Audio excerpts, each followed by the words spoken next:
Olá, sétimo ano, bom dia a todas e todos, tudo bem com vocês? Vamos lá, uma aulinha hoje, num dia um pouco atípico, né? Tendo uma aula no sabadão, dia 14 do 11, mas prometo fazer uma aula bem rapidinho, tá? Uma aula de correção, uma aula mais leve, para não ficar pesado para vocês que já tiveram aí muitas aulas durante a semana, tá bom? Então, hoje eu vou corrigir os 3 primeiros exercícios lá do nosso capítulo 10. Estamos trabalhando com a região sudeste, tá bom? Então, vou fazer a correção desses 3, vai ser bem rapidinho para vocês aí. Qualquer dúvida, claro, estou à disposição de todos, é só me procurar quando, né, ou durante as lives, e-mail. Bom, vocês já sabem disso, os vários canais aí que vocês têm para me procurar. Lembrando que a região sudeste, pessoal, ela é a região mais industrializada, a região mais populosa do Brasil. Ela é fruto aí de um processo de ocupação antigo e do pioneirismo da atividade industrial no nosso Brasil. Os grandes centros urbanos que a região sudeste tem, né? São Paulo, Rio de Janeiro, são cidades de importância global, de importância no mundo, né? Nós temos aí Belo Horizonte, aqui em Minas Gerais, que é uma metrópole de importância nacional, né? Tem uma importância muito grande dentro do Brasil. E ainda tem Vitória, por exemplo, né?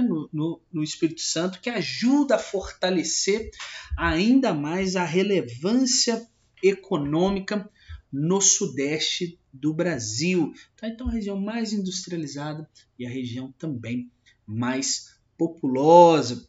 Uma região que tem uma diversidade natural muito grande, que possui uma diversidade artificial também muito grande. Nós temos ainda nessa região fragmentos de ecossistemas que ainda permanecem, que encontram-se preservados. Nós temos centros urbanos dinâmicos, integrados, tá? Então, essas são as principais características que nós temos aí na região sudeste, que nós começamos a estudar em algumas aulas atrás, beleza? Então vamos lá, vamos fazer essa correção aqui bem rapidinho, para não demorar. Bom, olha essa primeira questão, pessoal. Leia o trecho a seguir. Em grande parte, o significado do século XVIII derivou do ouro e dos diamantes arrancados do interior da colônia, das capitanias de Minas Gerais, Bahia, Goiás e Mato Grosso, com o poder de não apenas fazer Portugal metrópole se cobrir de Fausto, mas também dinamizar outras regiões coloniais que amargavam uma situação de estagnação desde a crise açucareira em meados do século anterior. Aí é um trecho, né, de um livro da Mary Del Priori, História das Mulheres do Brasil. Muito bom, já vi esse livro aí. E olha a pergunta. Associe a descoberta de ouro e diamantes em Minas Gerais à transferência da capital do Brasil para o Rio de Janeiro. Isso aí nós vimos nas primeiras aulas sobre a região sudeste, né? E aí nós temos que lembrar que a notícia, tá, pessoal, de descoberta de ouro, tá, diamante e outras pedras preciosas pelos bandeirantes nas expedições, aquelas expedições que eles desbravavam, né, o sertão aí durante o século XVII, fez com que a região sudeste recebesse um enorme contingente de imigrantes, tá? Então, as descobertas dos bandeirantes, né, das pedras preciosas aqui, fez com que a região sudeste recebesse muitos imigrantes aí, ok? Bom, e daí, professor, que eu tenho que pensar? Com isso, a região conhecida aí como Capitania das Minas do Ouro, olha só o nome, né?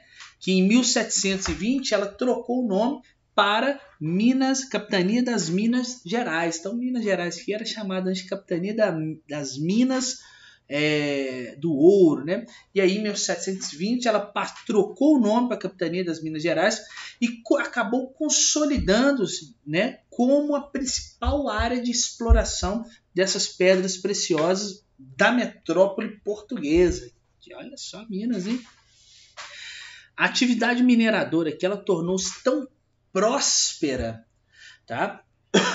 E aí e com um retorno, vamos dizer assim, financeiro tão grande que em 1763 a capital do Brasil, Colônia, ela foi o quê? Transferida de Salvador para o Rio de Janeiro, né? Eles transferiram essa capital a fim de viabilizar o maior controle sobre as riquezas provenientes da mineração. Então, olha a importância do descobrimento, né, das pedras preciosas, diamante, do ouro.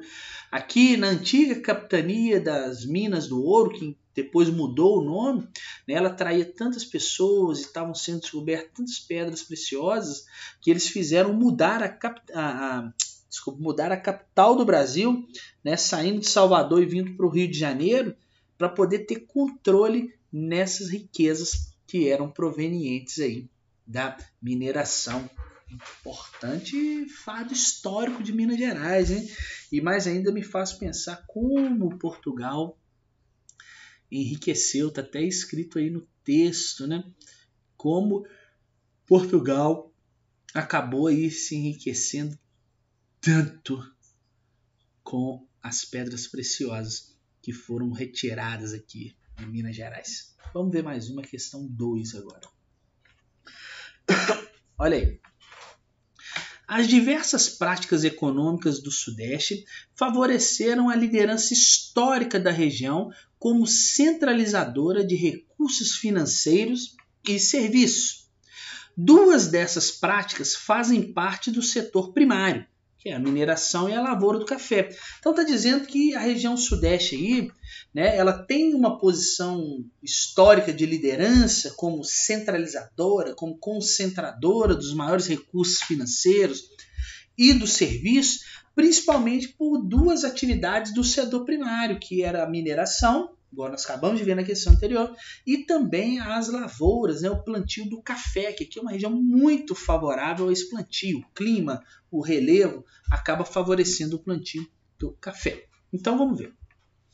Relacione as atividades mineradoras e cafeeira ao desenvolvimento econômico do Sudeste. Bom, essas duas atividades, a mineradora e a cafeeira, propiciaram um grande intercâmbio de pessoas e riquezas no Sudeste, tá? Com isso, a gente pode dizer que novas cidades foram aparecendo por conta da exploração do minério e o plantio do café, tá? Para abastecer, por exemplo, a população e outras atividades econômicas, a agricultura e a pecuária, elas acabaram se desenvolvendo, tá? Além disso, com o fim da escravidão, né, e a ampliação das relações assalariadas de trabalho, né, as pessoas não eram mais escravos, né, isso foi favorecendo, né, que foi favorecida aí essa relação do trabalho, que estimulou o quê? Um mercado consumidor na região, que acabou estimulando ainda a produção de mais mercadorias e, posteriormente, né, a industrialização que foi financiada pela cafeicultura. Tá? E esses fatores a gente pode exemplificar, podem explicar, propiciaram, né, o desenvolvimento econômico e a concentração das riquezas na região Sudeste. Tá? Então, muitas pessoas, muita riqueza foi feita, trazida, produzida no Sudeste. Tá?